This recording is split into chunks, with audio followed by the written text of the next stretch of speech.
میں تو بالکل سچی بات کر رہا ہوں، اس میں اٹھا کے وہ باتیں کرتا ہے اور اللہ کے رسول کی باتیں سناتا ہے۔ وہ ہوا لد الخصام، اللہ نے اپنے رسول اور ان کے حوالے سے ان کی امت کو یہ بتایا ہے، یہ بندہ جسے یہ ضرورت پڑتی ہے کہ وہ اپنی گفتگو پر بار بار قسمیں اٹھائے اور لوگوں کو یقین دلائے، یہ بندہ آپ کی مخالفت میں شدید تر بندہ ہے۔ یہ بندہ یہی بندہ ہے جو دین کے راستے میں رکاوٹ بنتا ہے۔ الد الخصام بدترین جھگڑا کوئی انسان ہے۔ جب اس کی طبیعت کے خلاف کوئی بات آئے یا اس کی آپ مخالفت کرو تو یہ آپ کے گلے پڑ جائے، وہ الد الخصام۔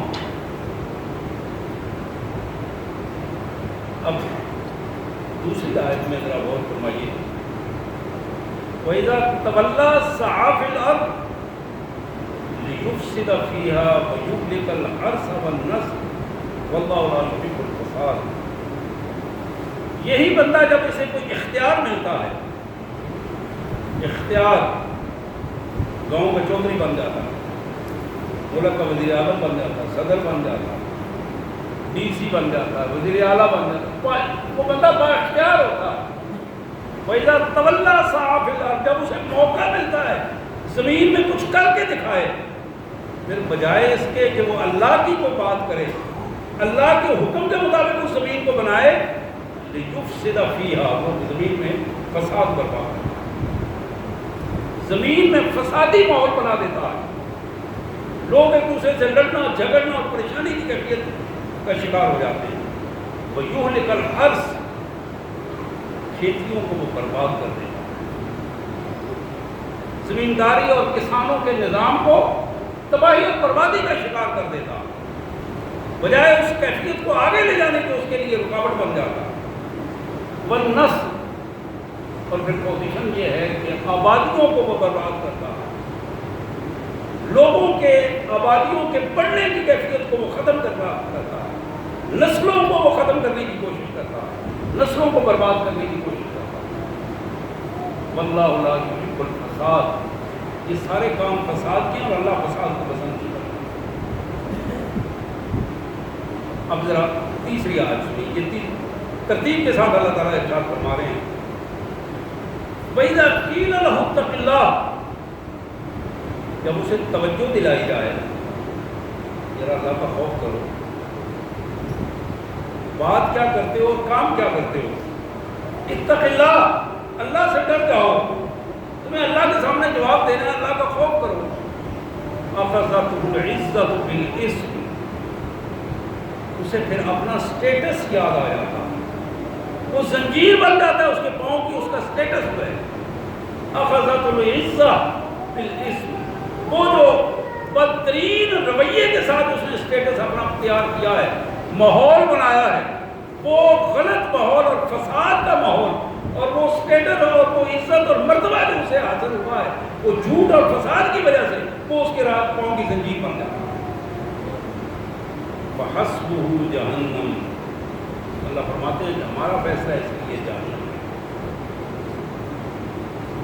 یہ دنیا میں رہ کر ہمارے قانون کے خلاف حرکتیں کر کے وقت گزار کر ملا کر اس نے ہمارے پاس کرا، ہم نے اسے طے کر دیا کہ اس کے لیے جہنم ہی کافی ہے۔ وَلَبِئْسَ الْمِہَادُ، اور یہ بدترین ٹھکانہ ہے۔ اب یہ چوتھی آیت ہے، اس کی بالکل بالمقابل مالک فرماتے ہیں، وَمِنَ النَّاسِ مَن يَشْرِي نَفْسَهُ ابْتِغَاءَ مَرْضَاتِ اللَّهِ وَاللَّهُ رَءُوفٌ بِالْعِبَادِ۔ تم جس معاشرے میں رہتے ہو، انہی لوگوں میں ان لوگوں کو بھی ڈھونڈو جن لوگوں نے اپنے آپ کو اللہ کی رضا کے لیے لگا دیا ہے، اپنی عزت کو، اپنے مال کو، اپنے مرتبے کو، اپنے سٹیٹس کو، اپنے آپ کو،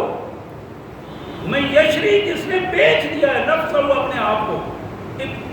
ابتغاء مرضات اللہ، اللہ کی رضا کو تلاش کرنے، واللہ رؤوف بالعباد، ایسے وہ بندے ہیں کہ جن کے لیے اللہ کی مہربانیاں اور رحمتیں، اللہ کی عنایتیں ایسے بندوں کے لیے۔ اب یہ 4 آیات کے بعد پھر اللہ تعالیٰ سارے ایمان والوں کو خطاب کر کے فرما رہے ہیں یا ایھا الذین آمنوا ادخلوا فی السلم کافہ، ایمان کا دعویٰ کرنے والوں سارے کے سارے دین میں پورے کے پورے داخل ہو۔ دین کے کسی ایک حصے کو قابو کر کے بیٹھ جانا اور اپنے آپ کو مومن اور مسلمان کہہ کر یہ توقع رکھنا کہ جنت میری ہے اور کامیابیاں میری ہیں، اس غلط فہمی کا شکار نہ رہو۔ ادخلوا فی السلم کافہ، اسلام میں پورے کے پورے داخل ہو جاؤ، تمہاری انفرادی زندگی بھی اور تمہاری اجتماعی زندگی بھی۔ ولا تتبعوا خطوات الشیطان، اس ایک آیت میں 3 کیفیات بیان کی ہیں۔ یا ایھا الذین آمنوا ادخلوا فی السلم کافہ، ایمان والو اسلام میں پورے کے پورے داخل ہو جاؤ۔ ولا تتبعوا خطوات الشیطان، شیطان کے رویوں کو نہ اپناؤ۔ تو شیطان تمہارے کان میں پھونکتا ہے نا، جو اس کے پیچھے پیچھے چل کے اپنے رویہ اپناتے ہیں، ان کیفیات سے بچو، اپنے آپ کو بچاؤ۔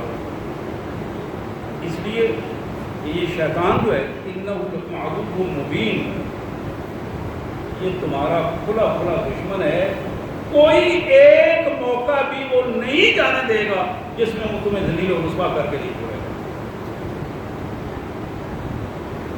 اب آخر میں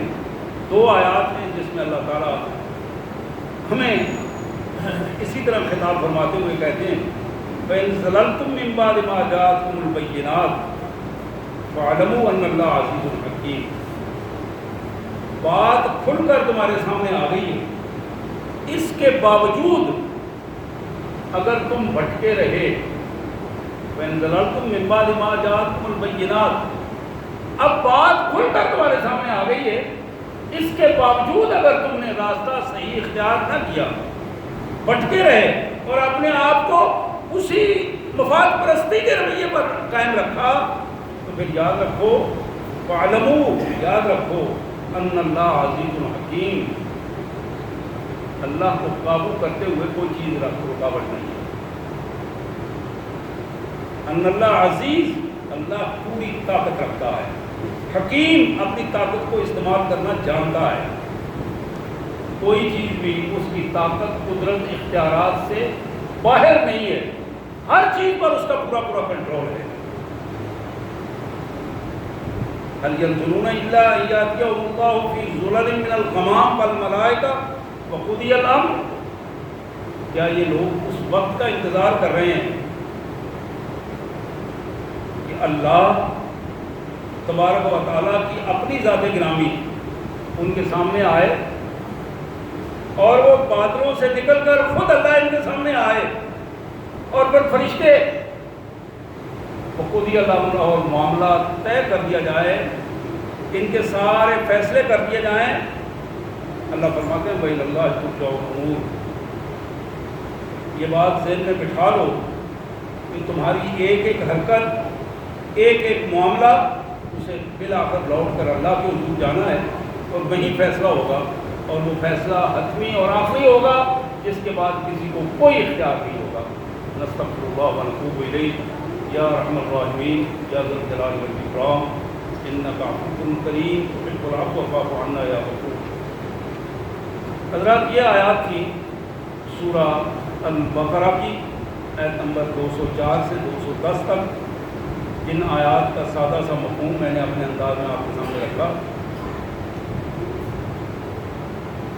ایمان ایک بڑی قوت ہے، اور یہ بات حقیقت بھی ہے اور دنیا کے سامنے واضح بھی ہو چکی ہے، تجربے سے واضح ہو چکی ہے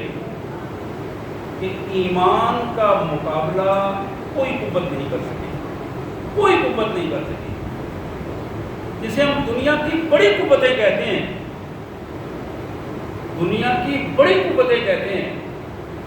آج کے دور میں یہ لفظ استعمال ہوتا ہے کہ ایٹمی قوت ہے، ایٹم کے لیٹسٹ کیفیت جو ہے اس پہ اس کو حاوی ہے، یہ پوری طور پر وہ صلاحیتیں حاصل کیے ہوئے ہے اور اپنے گھر بیٹھ کر دنیا کو تباہ کر سکتا ہے۔ یہ وہ قوت ہے، اس کا نام جدید دور میں کوئی بھی لیٹسٹ نام آتا رہے گا اور آ چکے ہیں نا، ایسی قوتیں جب ایمان کے مقابلے میں آتی ہیں تو پھر سر نکو ہو جاتی ہیں۔ اللہ ان کے اس کبر والے سر کو زمین بوس کر دیتا ہے۔ وقت ضرور لگتا ہے، اللہ کی حکمت عملی ہے، مالک وقت کے بعد ایسی کیفیت پیدا کر دیتا ہے۔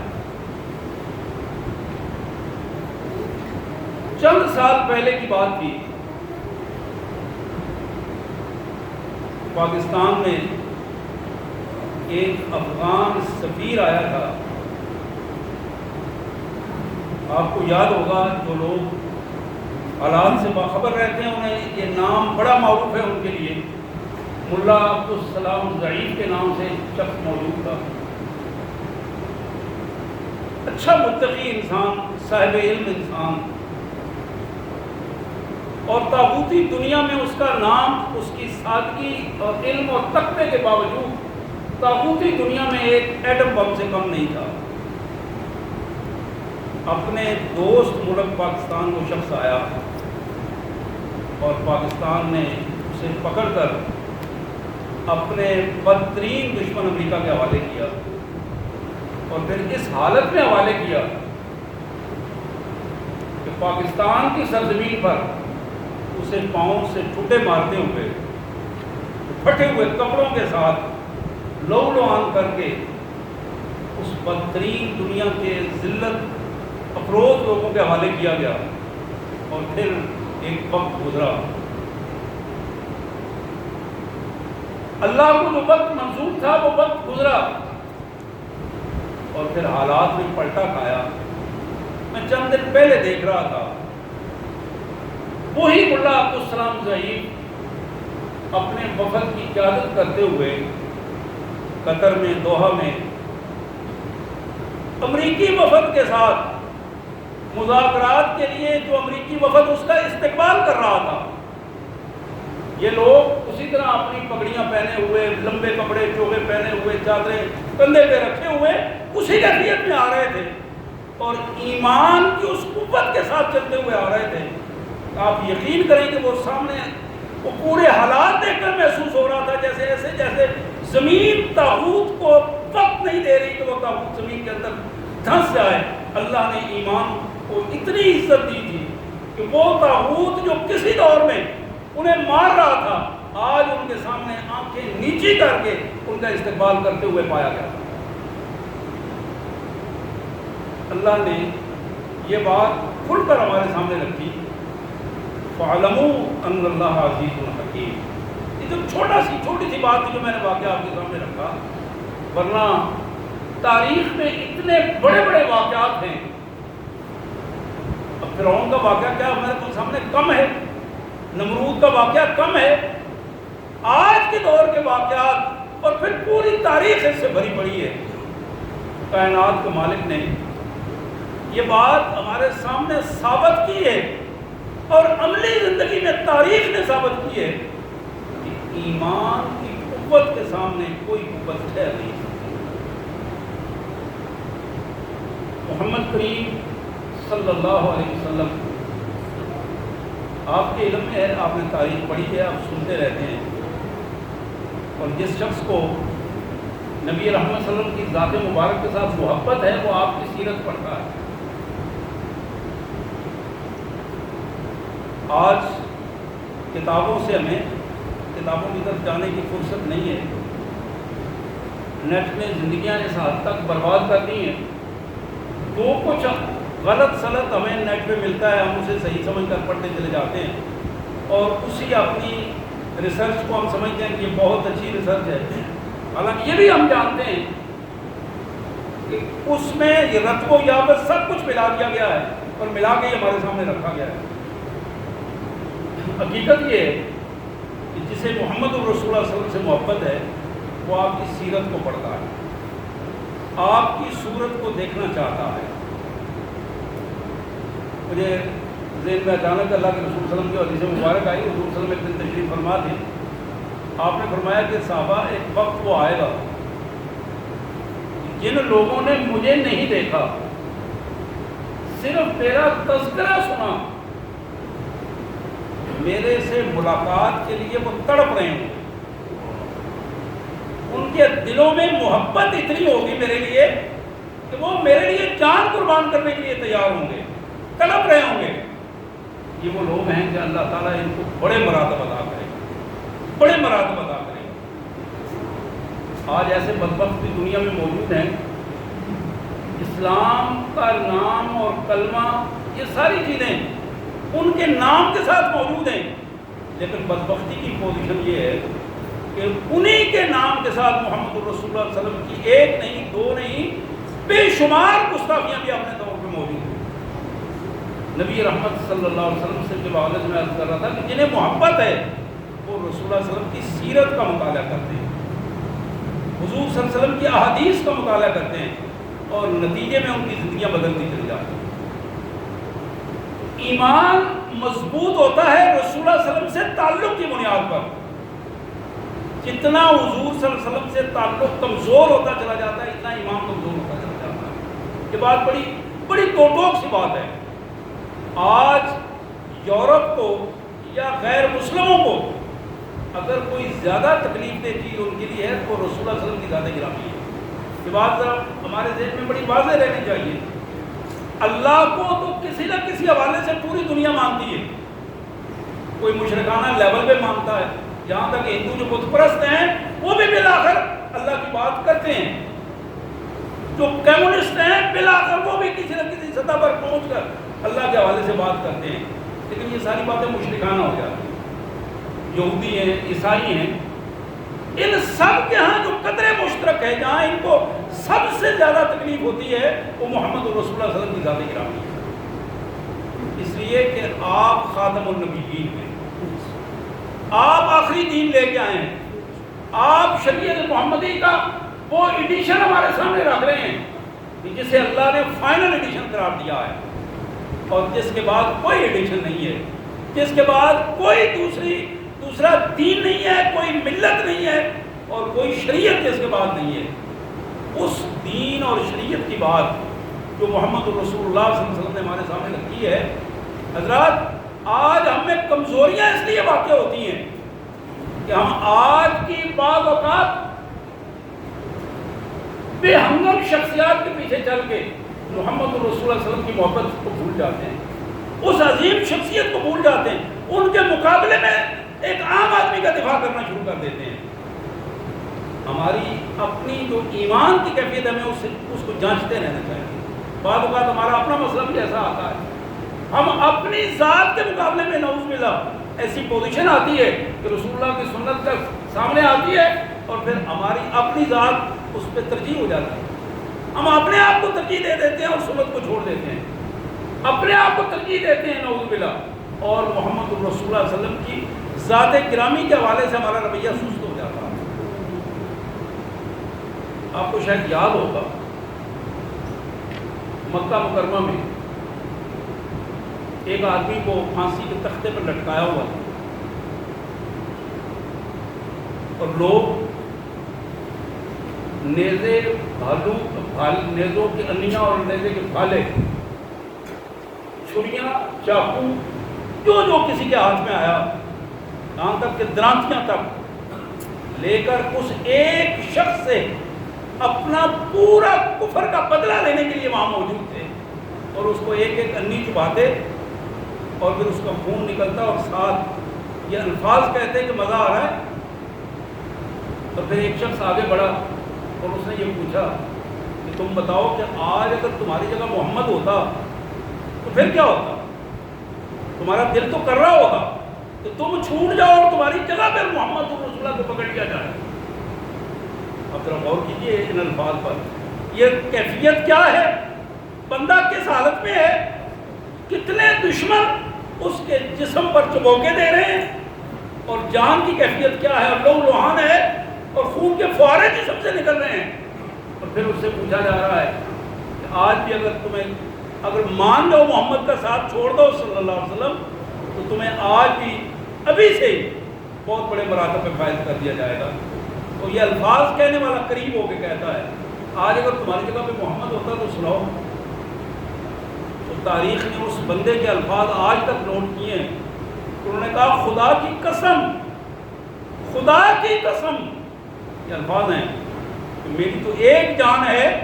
جس کو تم سارے مل کر لینا چاہتے ہو، یہ اگر ہزاروں جانیں بھی ہوں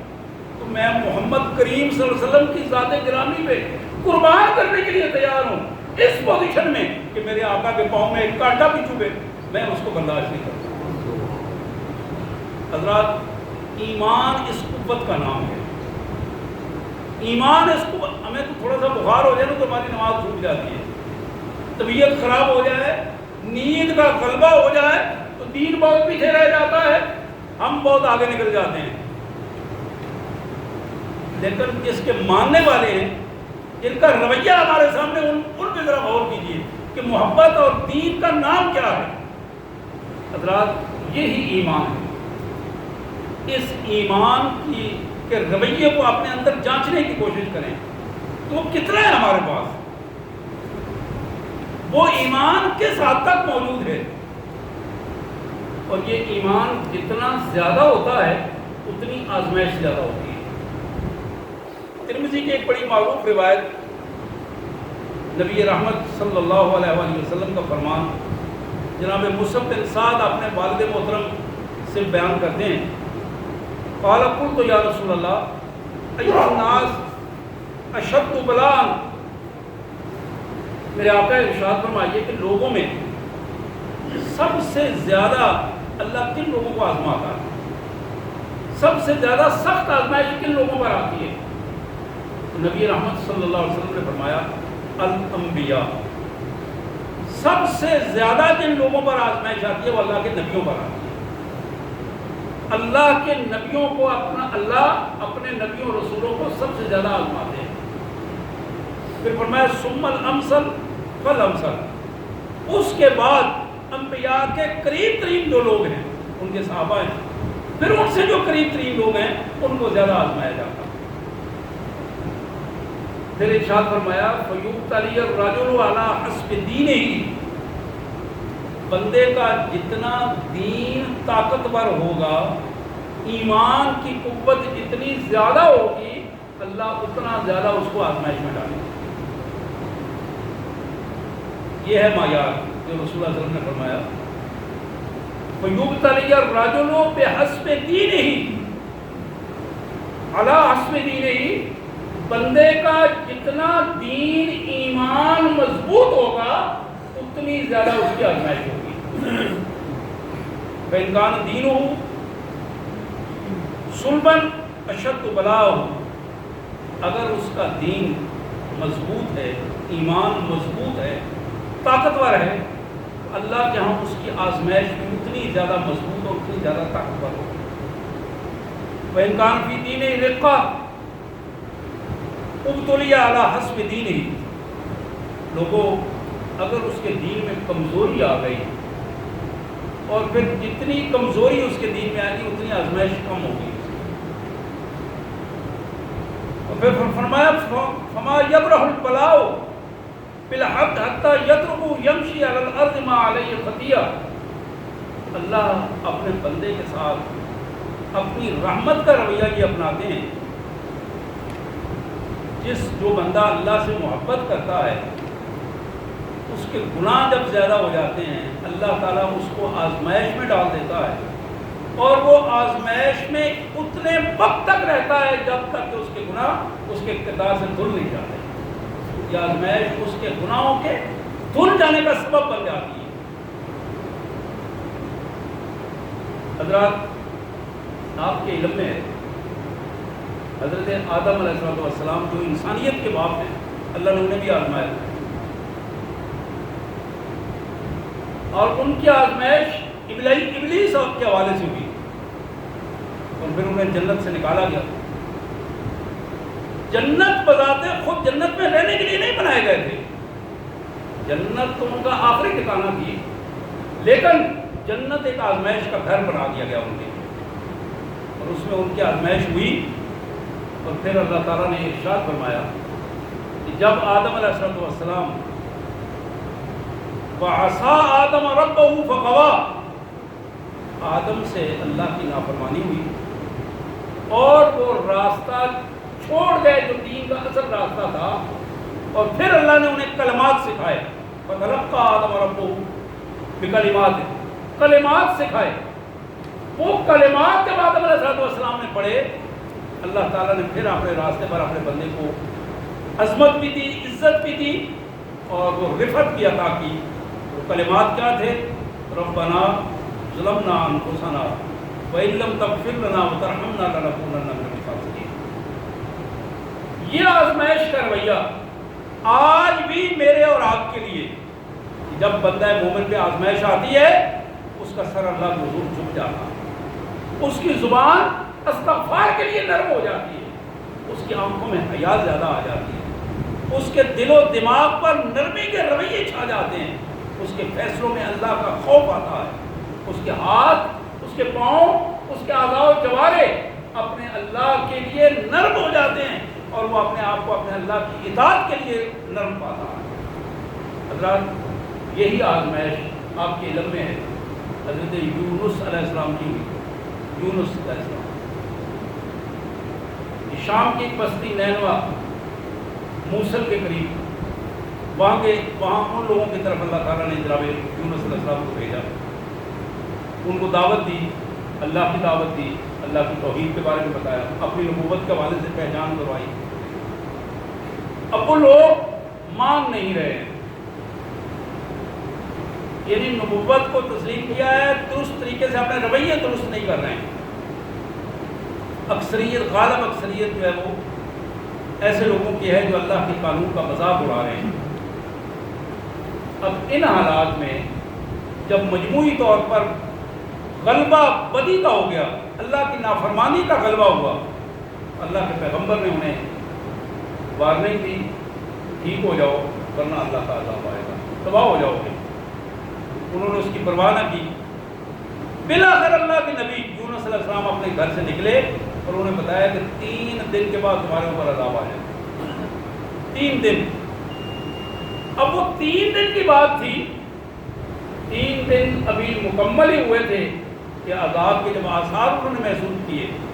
ایسے محسوس ہوا جیسے بادلوں نے چاروں طرف سے اس بستی کو گھیر لیا ہے۔ تفاسیر میں یہ الفاظ آتے ہیں کہ وہ لوگ گھروں سے نکل آئے،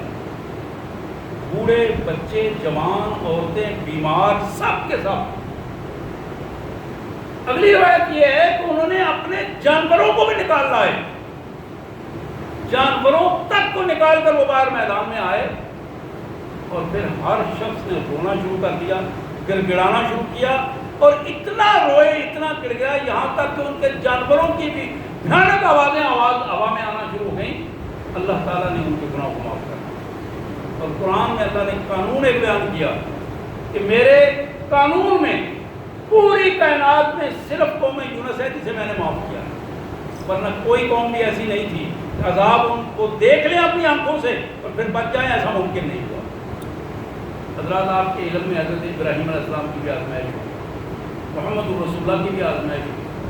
آزمائش اور ایمان دونوں لازم و ملزوم تھے۔ احسب الناس ان یترکوا ان یقولوا آمنا وهم لا یفتنون، لوگ یہ سمجھتے ہیں کہ ہم اپنے آپ کو یہ کہہ لیں کہ ہم مسلمان ہیں، کلمہ پڑھ لیں، آزمائے نہیں جائیں گے، یہ بات ممکن نہیں ہے۔ اللہ نے یہ دو قانون بیان کر دیا، اور اس قانون کا تقاضا ہے کہ ہم اپنے آپ کو درست کر لیں، اس آزمائش کے لیے تیار کریں اپنے آپ کو، اور وہ آزمائش یہ ہے کہ حالات اچھے ہوں یا برے ہوں، شخصیت پسندیدہ ہو یا ناپسندیدہ ہو، لوگ تعلق اچھا ہو یا برا ہو، جب بھی بات اللہ کی آ جائے، اللہ کے رسول کی بات آئے، اللہ کے دین کی بات آ جائے، اس کے مقابلے میں کوئی تعلق کام نہ کرے، پھر اپنے آپ کو اس سے کے مقابلے میں ڈال دیا جائے اور اللہ کے حضور صبر انداز ہو جایا جائے۔ اللہ میں اس کی توفیق عطا فرمائے۔ واخر دعوانا الحمد للہ رب العالمین۔